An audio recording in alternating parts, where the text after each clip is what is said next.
आपको लगेगा नहीं कि क्या हुआ, मैं कहां भ्रष्ट हुआ, ऐसी जगह खड़े हो जाओगे कि जान भी नहीं पाओगे कि मैं कहां चढ़ रहा था। दोबारा उत्साह भी नहीं आ पाएगा। अभी बच्चा ना तो लोक को जानता है, ना परलोक को जानता है, ना हित को जानता है, ना अहित को जानता है। अभी उसका ब्रह्मचर्य किसी काम लायक नहीं हुआ और वो उतर गया व्यभिचार में। क्या होगा उसका जीवन? अगर आप वाणी में संयम में रहते हैं ना, वो और भजन करते हैं और सत्य बोलते हैं, तो आप जो बोलेंगे वही होगा। श्रवणेंद्री से गंदी बातें सुने, वाणी से गंदी बातें बोले, रसेंद्री से गंदा भोजन करें और सोचे ब्रह्मचर्य रह जाएंगे, तो बिल्कुल नहीं, कदापि नहीं। ब्रह्मचर्य कोई खिलवाड़ नहीं है। अब जो इस मार्ग पर, अध्यात्म मार्ग पर, आनंद मार्ग पर चलना चाहते हैं, तो उनको एक इंद्रिय के संयम के लिए पांचों इंद्रियों पर संयम करना होगा। ज्ञान इंद्रियों पर एक बात सुधारने के लिए ब्रह्मचर्य का रक्षा तभी वो उपासक कर सकता है जब सर्वतोभावेन ब्रह्मचर्य होगा। एक जनेन्द्रीय के ही ब्रह्मचर्य की पुष्टता का जब आप लक्ष्य कर लोगे, तो उसकी पुष्टता के लिए आपको सर्वतोभावेन ब्रह्मचर्य धारण करना पड़ेगा। सर्वतोभावेन नेत्र का ब्रह्मचर्य, जो नेत्र किसी को भी देखकर भोग कामना कर लेते हैं, भोग बुद्धि से देखते हैं वस्तु को, व्यक्ति को, किसी को भी, ये नेत्र से व्यभिचार हो रहा है। इसीलिए सावधान रहना चाहिए। जैसे नाटक, सिनेमा आदि हैं, वहां तो जान रहे हो चित्र हैं, पर उनमें जो अभिनय करने वाले जन हैं वो तो संसारी जन ही है ना। उनका पहनावा, ओढ़ावा, हाव भाव, अंग प्रत्यंग, अगर आप भगवत भाव से युक्त है तो संपूर्ण सृष्टि में कहीं भी दृष्टि जाए अपने प्रभु की भावना होती है। पर वहां तक पहुंचने के लिए आपको ये त्यागना होगा ना। आप किसी का अनुकरण न करें, आप अपनी स्थिति को देखें। अगर आप किसी का अनुकरण करते हैं कि हमने उनको देखा है, वो टीवी देख रहे हैं, तो टीवी में क्या देख रहे हैं, कहाँ स्थिति है, हमें क्या पता। हमको जहां पहुंचना है उसके लिए हमारे लिए बाधक है, हमें नहीं देखना है। अगर आप माना कि कोई नाटक ही देख रहे हैं, कोई ऐसे सीरियल ही देख रहे हैं, पर उसमें अभिनय करने वाले तो संसारी भोगी पुरुष ही है ना। आप कोई त्यागी जितेंद्री महात्मा को थोड़ी देख रहे हैं। तो उस देखने में तन्मयता आती है। जिसको हम देखते हैं उस पर हम आसक्त होते हैं, तभी तो उसका सुख दुख अनुभव होता है। देखो, कोई ऐसी रोने वाली सीन आए तो रोना आ जाएगा, हंसने वाली आ जाए तो हंसना आ जाएगा, ऐसे तो उसका प्रभाव हम पर पड़ रहा है ना। तो हम किसी के अभिनय करने वाले के अंग प्रत्यंग को देख रहे हैं और वो कामुक होकर कोई काम चेष्टा कर रहा है, या कोई ऐसा, वो सारा का सारा मन कवर कर रहा है आपका। और एकांत होते ही फिर जो मन अपना मनमानी करवाएगा, आप नहीं सह पाएंगे। इसलिए नेत्र का ब्रह्मचर्य सबसे पहले शुरू कीजिए। आपको वो चीज नहीं देखनी, वो बात नहीं पढ़नी, वो दृश्य नहीं। श्रीमद् भागवत में वर्णन है, कोई पशु पक्षी भी मैथुन कर रहा हो, अचानक दृष्टि गई तो मानसिक प्रणाम करके दोबारा दृष्टि नहीं जानी चाहिए। इसीलिए लिखा है कि आप एक धनुष भूमि को देखकर, एक धनुष, इसमें किसी की हानि नहीं होगी, आपकी भी हानि नहीं होगी। आप एक धनुष भूमि देख करके ही चलिए। मतलब बहुत लंबी दूरी देखने की जरूरत नहीं है, बहुत दृष्टि उठा करके इधर उधर गर्दन हिलाने की जरूरत नहीं है। और जैसे कि कोई टक्कर मार सकता है, तो देखो जिनको प्रारब्धानुसार टक्कर लगनी होती है ना, वो चाहे जितनी सावधानी से चलो, वो प्रारब्ध आकर के दंड देता है। अन्यथा सीम की चाप सके को तासु, बड़ रखवार रमापति जासु। आप जा रहे हो भगवत चिंतन करते हुए, तो प्रभु का नाम आपका पहरेदार अंग रक्षक है, कोई बाल भी बांका नहीं कर सकता। आपका प्रारब्ध यदि आया है, प्रभु से पास हो गया है कि आपको ये दंड मिलना चाहिए, फिर मिलेगा। आप निश्चिंत रहिए, निर्भय रहिए। प्रभु का जो विधान है वो मंगल करने वाला है। देखो, इतने बड़े महापुरुष पूज्य श्री राधा बाबा, श्री आद्याशक्ति भगवती की प्रसन्नता की आराधना कर रहे हैं, क्योंकि श्री कृष्ण हमारे पति हों, इस सिद्धांत की पुष्टता के लिए। और पैर फिसल जाता है, स्नान करने जाते हैं, खड़ाऊ पहने हुए थे और अंग टूट जाता है, दवा नहीं लेते, बांस की खिपचाल बांधकर पुनः अनुष्ठान में बैठते हैं। बलिहारी ऐसी सामर्थ्य की, ये भागवतिक प्रारब्ध ऐसे महापुरुषों को भी दंड दे देता है। देखो ना, ऐसे महापुरुष जो ऐसी ऊंचाई पर पहुंचे हैं और इतने भागवत भजन में नियम निष्ठ है, उनको भी प्रारब्ध दंड दे रहा है शरीर को। तो अपने को इससे निश्चिंत हो जाना है। जो होना है उसे रोक नहीं सकते, जो नहीं होना उसे कोई कर नहीं सकता। अपने आराध्य देव के चिंतन में ज्यादा नेत्रों को इधर उधर दौड़ाने की जरूरत नहीं है। नेत्र का ब्रह्मचर्य, फिर वाणी का ब्रह्मचर्य, बहुत बड़ा प्रभाव पड़ता है इससे। यदि आप जवान से अश्लील बातें, गंदी बातें, कामुक बातें करेंगे तो आप ब्रह्मचर्य रह ही नहीं सकते। अगर आप वाणी से परस्पर शरीर आकर्षण वाली बातें करेंगे, बेट उसको देखा तुमने क्या, बस आप गए। चाहे वो स्त्री शरीरधारी साधक हो या पुरुष शरीरधारी, परस्पर आकर्षण संबंधी यदि वाणी खुली आपकी, तो वाणी के व्यभिचार से आपका जनेंद्री का व्यभिचार प्रारंभ हो जाएगा। आप रोक नहीं सकते, नहीं रोक सकते। इसलिए वाणी से भी कोई ऐसी वार्ता ना कीजिए जिससे आपके अंदर काम वेदना बढ़े। श्रवणेंद्री का, कान से गंदी बातें, व्यभिचार की बातें, कामुक बातें सुनना जिससे हमारे हृदय में कामना जग जाए, बिल्कुल नहीं। भले वो किसी को लेकर टीका टिप्पणी की जा रही हो, देखो वो साधक है, उसको हमने देखा वहां ऐसे देख रहा था, वैसे कर रहा था, वो तो आपको समझ में आ रहा है कि किसी साधक की बात कर रहे हैं, वो तुम्हारे नाश के लिए उपाय कर रहे हैं जो आपको ऐसी बात बता रहे हैं। क्यों? क्योंकि आप भी तो साधक हैं। श्रवणेंद्री का व्यभिचार हो रहा है। आराध्य देव के सिवा और कोई बात कान से सुनना उसे व्यभिचार कहते हैं। इसलिए महाप्रभु कहते श्रवण फूटो जो अन सुनो। ऐसा हमारा अगर कान कुछ और सुने तो फूट जाए, नेत्र कुछ और देखें तो ये नेत्र नष्ट हो जाए, वाणी कुछ और बोले तो मुख हो जाए। हमारी श्रवणेंद्री का व्यभिचार नहीं होना चाहिए। धर्म की बात, अपने आराध्य देव की बात, शास्त्र सम्मत बात हम श्रवण करें। अन्यथा अगर कोई ऐसा मित्र है या हमारा साथ में रहने वाला है, कोई किसी भी साधक की को लेकर बात कर रहा है, तो भी हमें कान में उंगली डाले नहीं।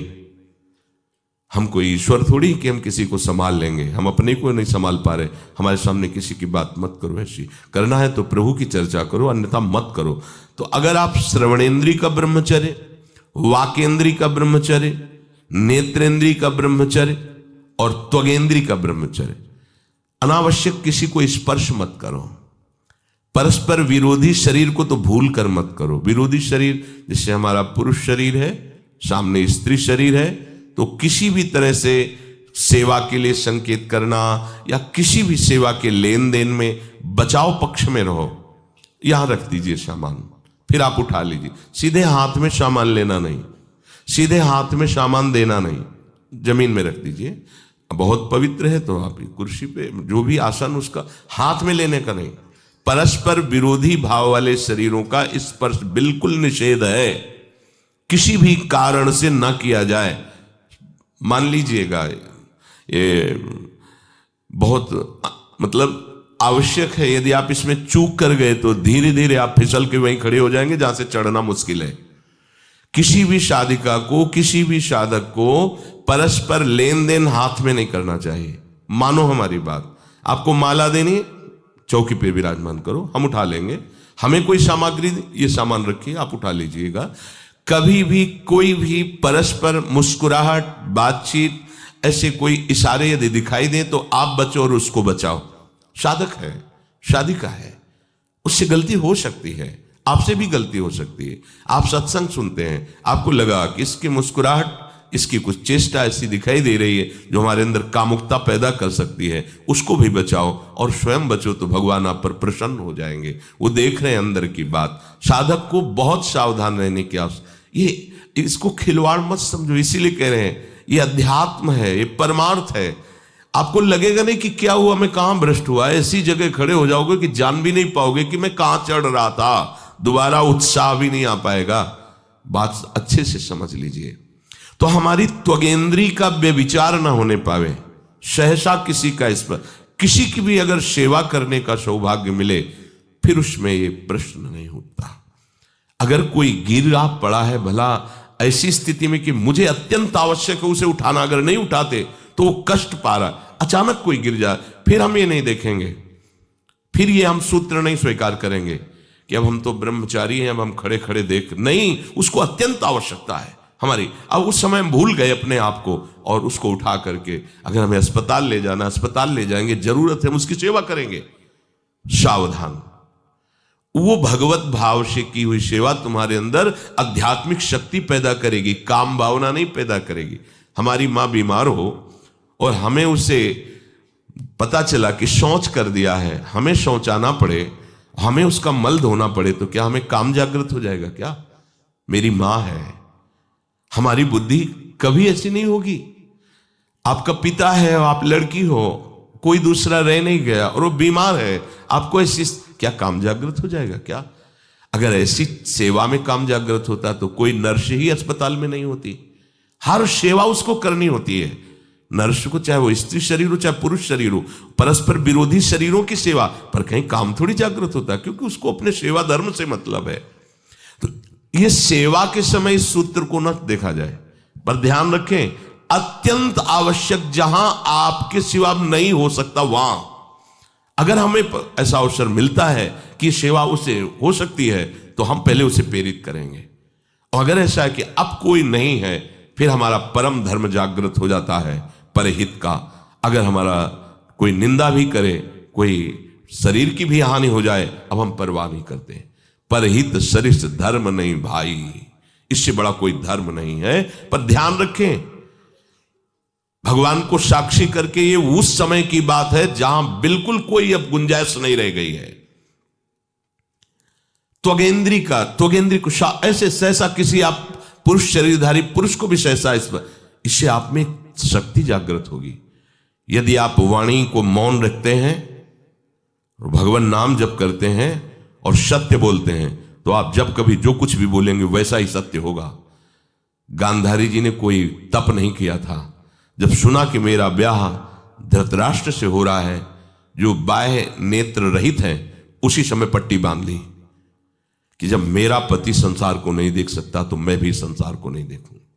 जब मेरा पति मेरे रूप को नहीं देख सकता तो मैं भी किसी के रूप को नहीं देख, पट्टी बांध ली थी। जब महाभारत का युद्ध चल रहा था, बड़े बड़े वीरों को मार गिराया जा रहा था, गांधारी ने दुर्योधन से कहा, सुन, मुझे पता है कि भीम की गदा को तो झेल नहीं पाएगा, क्योंकि सबसे बड़ी बात भगवान का वरद हस्त उनके ऊपर है। दूसरी बात, वो पवन पुत्र है, वो जब अपने आवेश में आ जाएगा तो तेरी सामर्थ्य नहीं कि उसकी गदा के प्रहार को तू सह सके। पर मैं तुझे शक्ति प्रदान करूंगी। मैं एक पतिव्रता हूं, आज तक कभी पति का वरण करने के बाद कुछ देखा नहीं है। मैं अपने नेत्रों की पट्टी खोलूंगी, तू नग्न होकर मेरे सामने आ जाना। मेरी दृष्टि पड़ते ही वज्र का शरीर तेरा हो जाएगा। किसी के सामर्थ्य नहीं कि तेरे उस अंगों को तोड़ सके। भगवान सब कुछ जानने वाले हैं। भगवान भक्त पक्षपाती होते। भगवान का स्वभाव भक्त का पक्षपात लेना होता है।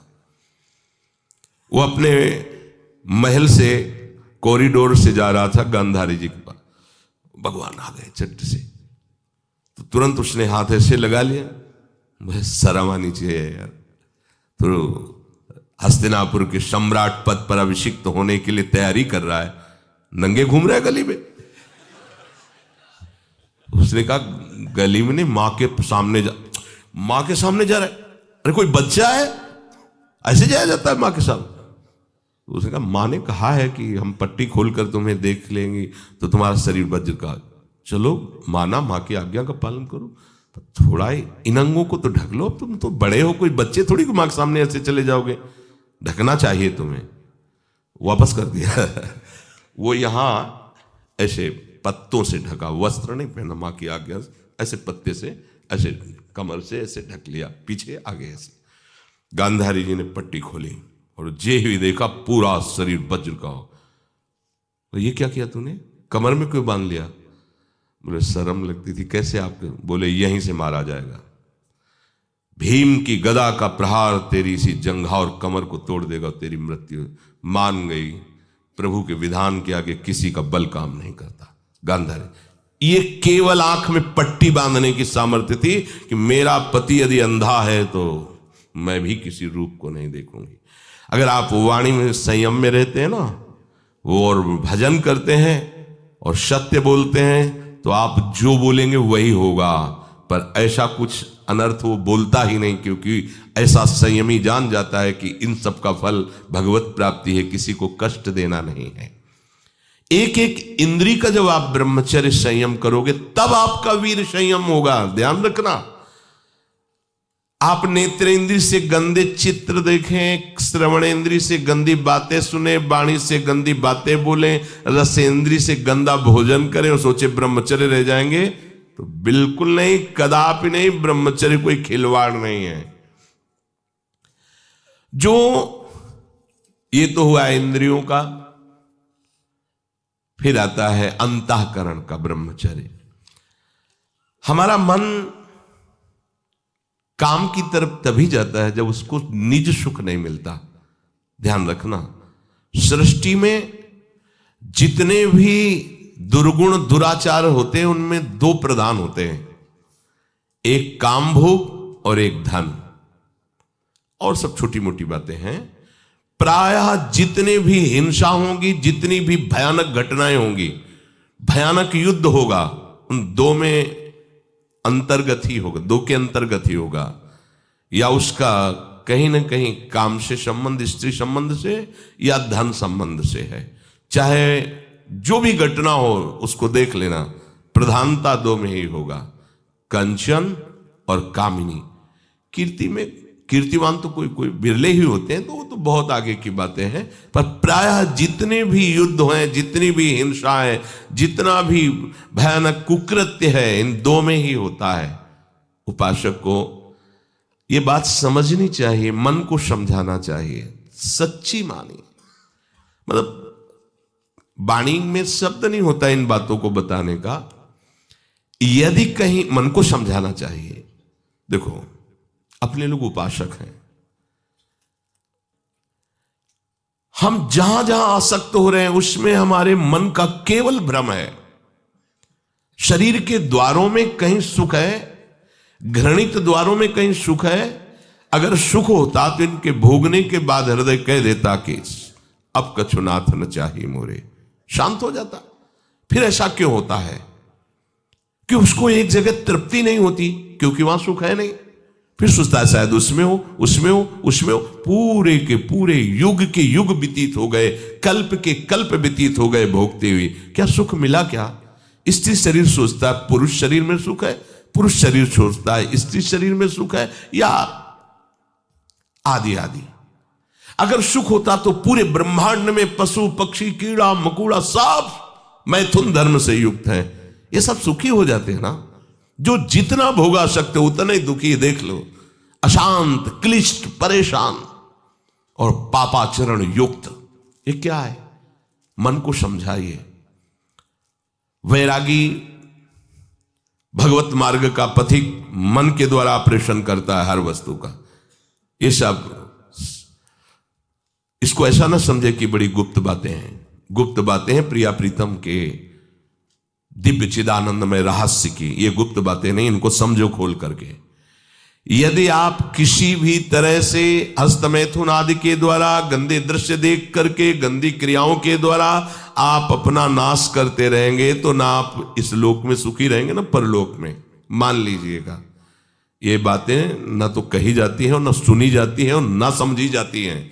इसीलिए हमारा बहुत ही आगे की पीढ़ी जो सनातन धर्मावलंबी, जो भागवत, हर देश से महान भारत देश को क्यों कहा गया? ऐसा भी है कि अन्य देश स्वीकार किया जाता है कि वो हमसे धनी है, स्वीकार किया जाता है कि वैज्ञानिक तत्वों में भी वो हमसे आगे हैं, पर भारत को महान धर्मशाली देश कहा गया है। कोई भी किसी भी देश का धर्मगुरु हो हमारे देश में आएगा और हमारी ऋषियों के सूत्रों से ही अपने धर्म को पुष्ट करेगा। साप का मूल जड़ भारत धर्म का है। कहीं भी हो, कहीं भी देख लो, चाहे जिस देश का नाम लो, कहीं ना कहीं किसी भारत के ब्रह्म ऋषि की छाप लेकर के डोल रहा है। भारत भोग प्रधान देश नहीं है, भारत धर्म प्रधान देश है। यहाँ धर्म गुरुओं के द्वारा धर्म स्थापना करके चलाया जाता है। यहाँ आज जो हम समझ रहे हैं कि बाहरी परिपाटी हमारे भारत में आ जाए तो भारत आधुनिक और सर्वश्रेष्ठ देश माना जाएगा, कभी नहीं। भारत अपनी परिपाटी से चलता है, तब सब देशों के ऊपर राज्य करता है। किसी भी देश में न पतिव्रता मिलेगी न यति मिलेगा, ब्रह्मचर्य का कहीं नामो निशान नहीं मिलेगा। ये भारत देश में ही मिलेगा। यहां ब्रह्मचारी मिलेंगे, यहां सती मिलेंगे, यहां प्राणपण से धर्म का पालन करने वाले मिलेंगे। अब हमारे जो नई पीढ़ी है वो आधुनिकता को स्वीकार कर रही। गर्लफ्रेंड, बॉयफ्रेंड, कौन सा रिलेशन है, लिव इन रिलेशन, ये हमारे कहीं किसी भी धर्म ग्रंथ में लिखा हो तो आप बता दीजिए। बाल्यावस्था से आज तक जितने भी धर्म ग्रंथों का स्वाध्याय हुआ, कहीं भी लिखा हो तो ये बोलो सर्वनाश का स्वरूप है कि नहीं है। अभी बच्चा ना तो लोक को जानता है, ना परलोक को जानता है, ना हित को जानता है, ना अहित को जानता है। अभी उसका ब्रह्मचर्य किसी काम लायक नहीं हुआ और वो उतर गया व्यभिचार में। क्या होगा उसका जीवन, क्या होगा जीवन, चाहे वो स्त्री स्वरूप में चाहे पुरुष स्वरूप में हो। क्या बिना संयम के ये पशुता के व्यवहार से किसी की ना लौकिक उन्नति होती है ना परमार्थिक उन्नति होती है। पर कौन सुनेगा? यही कहा जाएगा पुराने जमाने के शास्त्रों को केवल वर्णन कर रहे हैं, ये क्या जाने आधुनिक जमाने को। तो आधुनिक जमाने की दशा क्या हो रही है, आंख खोल करके देखो। कोई बात नहीं, दोस्त बनाना कोई बुरी बात नहीं, इस बात को हम मानते हैं। स्त्री शरीरधारी पुरुष शरीर को मित्र बना सकता है, कोई दोष नहीं। पुरुष शरीरधारी स्त्री को मित्र बना सकता है, कोई दोष नहीं। लेकिन मित्र का क्या कर्तव्य होता है?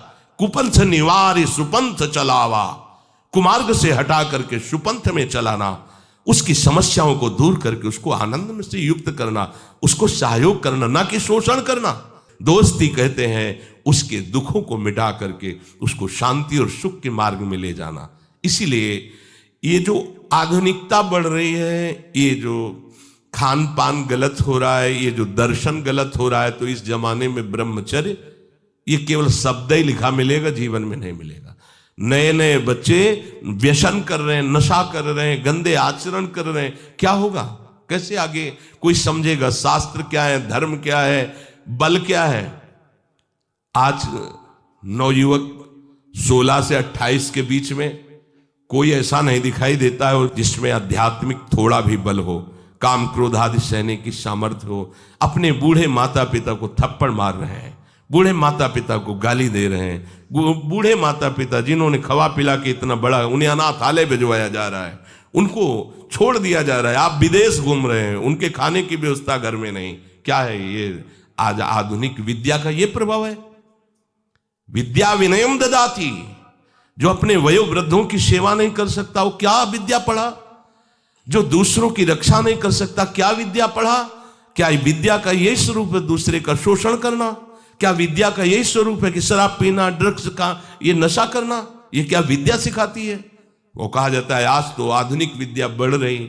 मुझे लगता है संयम में रहना ही विद्या का वास्तविक स्वरूप है। अपने इंद्रियों को संयम में रखना, अपने को संयम में रखना, बुजुर्गों का, गुरुजनों का, शास्त्र का, भगवान का भय रखना हृदय में। ऐसा नहीं, आप तभी निर्भय हो पाओगे यदि शास्त्र का भय नहीं, भगवान का भय नहीं, धर्म का भय नहीं, तो फिर आप वहां पहुंच जाओगे जहां भय ही भय।